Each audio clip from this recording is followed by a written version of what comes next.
Just a week has passed and people are still showing their support towards the victims. The big question on everyone's mind is what's going to happen across the street at the theater where it all took place. Thousands of people gathered here this weekend for the annual Pride Fest celebration. If caught, you could face up to a $750 fine for possession. All you have to do is fill out registration forms and get a quick swab of your mouth. Over 450 people live here or come to vacation at this nudist resort. Either way, they all consider themselves family. Police say these designer drugs are being marketed towards teens. Some of the labels read, "For best results, take with friends." Protesters gather to voice their opinion about equal rights. Despite all the commotion, the owner of Masterpiece Cake Shop says business is still good since the incident. This year, the 4th of July is going to be a little different. Authorities are taking the sparks out of the sky. The sale, the use, and even the possession of these fireworks, legal fireworks or illegal fireworks, is completely banned. Dramatic pictures of wildfires roaring across Colorado are an unpleasant sight. Police are asking the Colorado community to do their part to prevent more fires from occurring. What we're asking them to do is to be proactive to help us protect the community and themselves. The tinder dry condition has everyone worried, so authorities set up a fireworks hotline. People can call in and report others that are launching fireworks.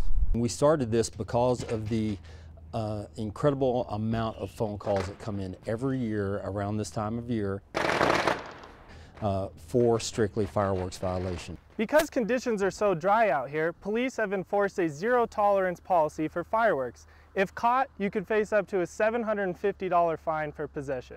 Pretty much a zero warning going on out there. The deputies will be issuing tickets on first contact. Authorities are doing their best to get the word out about the fireworks ban and the hotline. From Boulder, Alex Johnson, CBS 4. The packaging can be misleading. It can make you believe these chemicals are lip balms or energy shots, when in fact they are very dangerous drugs that can cause hallucinations. She told us at one point that the bugs were inside of her body coming out. Denver's drug enforcement agent tells us these designer drugs are spreading across Colorado. In a study last year, they estimated admissions of 1 in 9 high school students in the past year have used. DEA agents are raiding smoke shops around the country. This was a national takedown with DEA and all its law enforcement partners.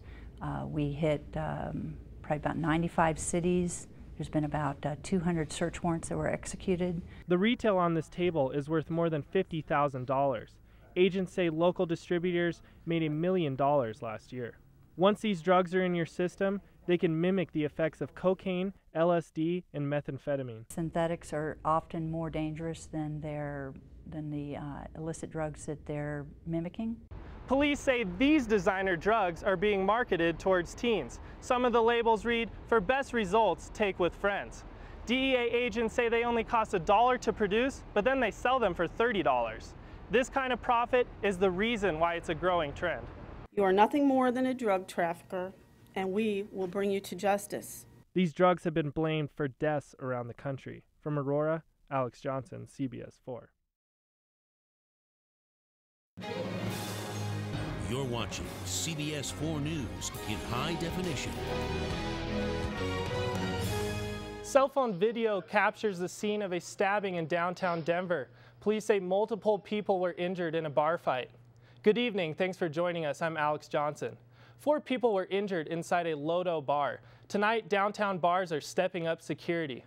The stabbing occurred at 14th and Market Street in lower downtown. Police say 4 people were wounded and sent to the hospital. CBS 4's Howard Nathan talked with people who witnessed the event. This is what happens on a Friday night. Cell phone video captures the crowd following. The 4 victims did not face any life-threatening injuries. Police tell us one of the suspects fled the scene but was then caught by officers a block away. Ohio police are investigating the death of a former Colorado National Guard member.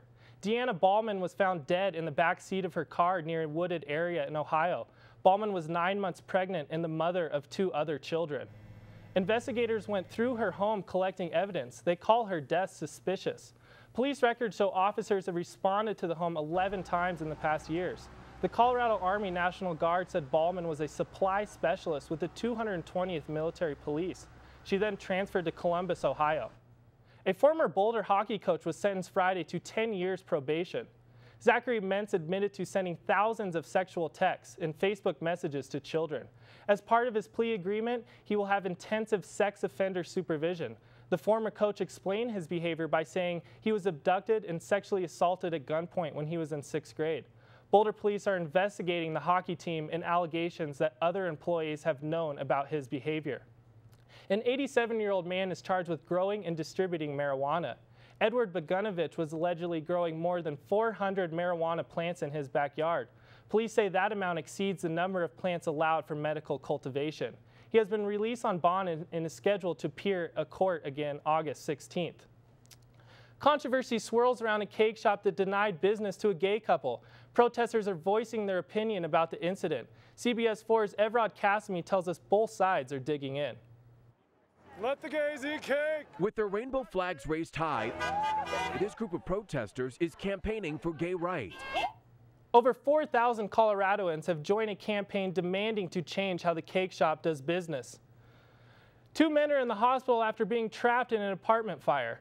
Earlier this afternoon, crews responded to the burning building at 19th and Colorado Boulevard. A Denver Fire spokesman said the homeowner was using an airless paint sprayer. A small explosion happened with a sprayer which caught the house on fire.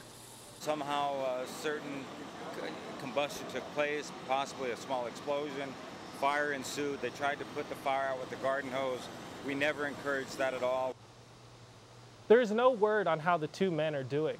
A wildfire near Elk Springs has now burned 42,000 acres. These are still pictures of the Wolf Fire sent to us at CBS 4 by a U reporter.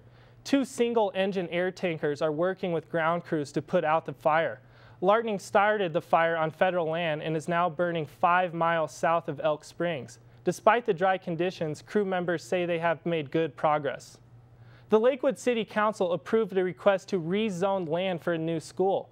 The property would be the home of a K-12 school for deaf students.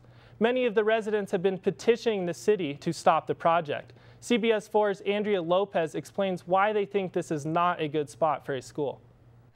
Lakewood residents living around Hutchison Park see this piece of undeveloped land as an escape. Opponents to this project have started a petition drive. They need 3% of Lakewood residents to sign up. The newest members of the Denver Broncos got their first opportunity to suit up in their new stadium. Thousands of fans piled in to get a sneak peek of the 2012 Broncos. The scrimmage was held at Sports Authority Field at Mile High. Fans were curious to see how their new quarterback was looking in blue and orange. Oh, just to see how they perform, and hopefully they're not too rough on him. You know, hopefully the defense ain't too rough on him and rough him up too much. See what happens. The scrimmage set new attendance records and nearly doubled last year's totals. Broncos fans got a full day of excitement at Sports Authority Field at Mile High. For those who showed up early, it was almost like a carnival. Coming up, we'll show you all this fun was for a good cause. Colorado Republicans are getting ready for a visit from their candidate. Mitt Romney is coming to Colorado. Find out where he'll be and how you can see him. Residents were shocked about what they were seeing in their backyard. This wildlife cam caught a family of big cats. Next, we'll explain what brought them to the area.